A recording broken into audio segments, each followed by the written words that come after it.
Pag-usapan naman natin ang Republic Act 10912, Republic Act 4610 at ang Republic Act 10533. Unahin natin ang Republic Act 10912, Continuing Professional Development Act of 2016. Sabi dito, CPD is a mandatory requirement renewal of profession. Ginagawa nitong mandatory o pilitan ng pagkuha ng CPD units para makapag-renew ng PRCID o lisensya. Ang lisensya ng guro ay may validity na 3 taon at nag-expire sa mismong araw ng kanyang kaarawan. For the first 3 years grace period, para sa mga bagong pasa na guro, ang kanilang unang pagre-renew ay pinapayagang gawin kahit wala muna silang CPD units na ipapakita.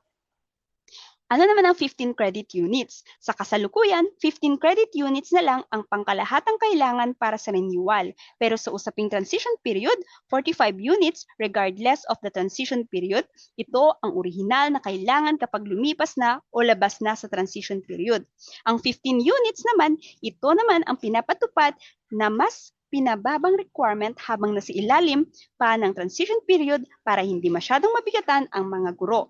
Yan po ang Republic Act 10912, Continuing Professional Development Act of 2016. Dako naman tayo sa Republic Act 460 o kilala sa Magna Carta for Public School Teachers. Sabi dito, 6 hours of actual classroom teaching. Dito, talaga naman na sobrang bigat ang magturo. Kaya naman ayon sa batas, hanggang 6 na oras lang kada araw ang maximum na oras ng direktang pagtuturo sa loob ng classroom. Ang natitirang 2 oras ng standard 8-hour workday ay inilalaan para sa paggawa ng lesson plan o pagkwenta ng grado. Overtime at 25%. Kung sumobra ka sa 6 na oras ng pagtuturo o may pinagawa sa iyong extra na trabaho, compulsory na bayaran ka ng overtime pay na may dagdag na 25% ng iyong basic pay. Ano naman ang special hardship allowance? Dito para sa mga bayan guro na nadidistino sa mga delikado, malalayo o mahihirap na lugar tulad ng mga kailangang tumawid ng bundok o ilog. May karagdagang allowance na at least 25% ng kanilang monthly salary. Ano naman ang free compulsory medical examination? Dahil madaling mapatid ang boses at magkasakit ang mga guro, sagot ng pamahalaan ang taunang libreng medical exam para masiguradong healthy ang mga guro. Ano naman yung study leave? Dito naman, pagkatapos ng 7 taon sa serbisyo, may karapatan ang guro na mag-study leave ng hindi lalampas sa 1 taon para mag-aral o mag-review. At ang maganda rito, makakatanggap ng 60% of monthly salary allowance habang naka-leave ang guro. Yan ang Republic Act 4670. Ano naman ang Republic Act 10533 o ang Enhancement Basic Education Act of 2013. Ito naman yung K-12 curriculum.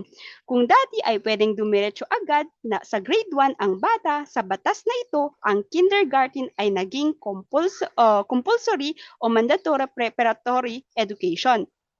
Dapat ay at least 5 years old ang bata para makapasok dito. Ang elementary education, 6 na taon ito. Nananatili sa 6 na taon ang elementarya na sumasaklaw mula grade 1 hanggang grade 6. Ang secondary education naman, dito nagkaalaman. Hinati sa 2 yugto ang high school para makumpleto ang 6 na taon. Meron tayong tinatawag na junior high school, may 4 na taon na binubuo ng grade 7 hanggang grade 10. At ang senior high school naman, ang dagdag ng 2 taon na binubuo ng grade 11 at grade 12. Kung saan pumipili na ang mga estudyante ng kanilang tracks, gaya ng academic, TVL, sport, arts, yung mga humanities, STEM bilang paghahanda sa kolehiyo at trabaho. Yan po ang Republic Act 10533, Enhancement Basic Education Act of 2013.